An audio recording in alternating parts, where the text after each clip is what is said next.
Now, the British pound steadied itself in trade today under the new leadership of Prime Minister Boris Johnson. Mr. Johnson is in Northern Ireland, a key battleground in Brexit, namely over what is known as the Irish backstop, to avoid a hard border between Northern Ireland and Ireland.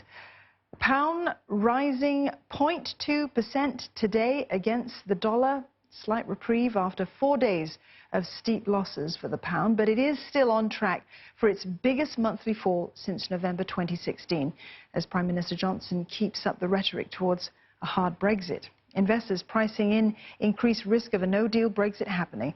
For more on that, let's cross over now to Holly Hudson. She's live for us in London. Holly, is it a good time then to travel to the UK? We're not seeing the light at the end of the tunnel for the pound, are we?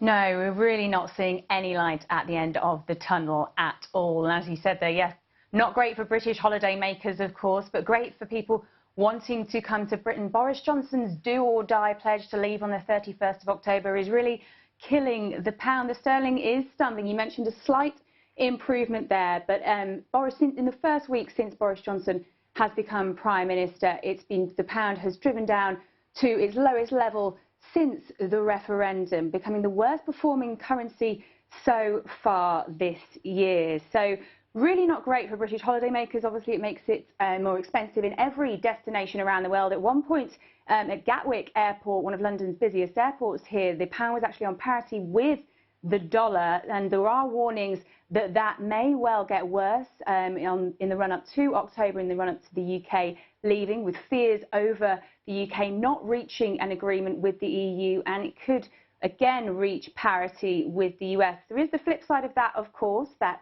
with regards to exports and tourism, it will make it cheaper for people to travel here to the UK and to export goods. However, there's been warnings from the car industry over no deal, saying it's not an option. They need to maintain an open trade with crucial areas in Europe, as they put it. And economists are still warning that this could only get worse. Boris Johnson himself saying he doesn't comment on currency, but yet during the Labour government, when the pound fell a few years ago, he described it as a national humiliation.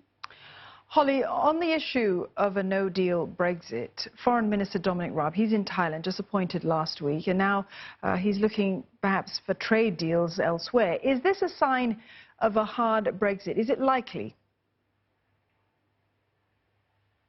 Yes, I really would say so. Dominic Raab, within the first week of becoming Foreign Secretary and First Secretary of State, making a trip to Thailand to meet the ASEAN ministers over in Bangkok. He says to strengthen ties, as he puts it, saying the area is already worth $36 billion in trade, and there's opportunities for us to boost that even more. So a clear signal, not just around the world, but specifically to the EU, that this new administration, this government really are pushing ahead with their plans to try and strengthen ties ahead of that exit date of the 31st of October. We already know Michael Gove already saying he's in charge of the UK's no-deal preparations, that the government are working on the assumption of no deal. And David Frost, who is Britain's new EU negotiator, is already in Brussels, has just landed in Brussels today to have talks with the Commission. He said that the EU shouldn't underestimate Boris Johnson or this new administration's commitment to leaving on the 31st of October. Now, Boris Johnson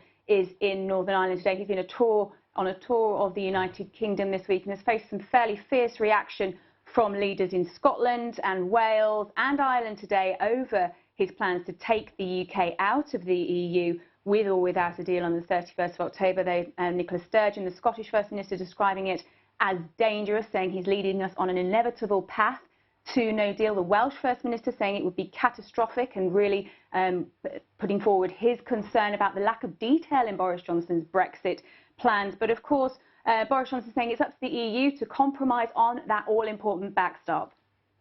All right, Holly, thank you very much for that update. Holly Hudson there in London.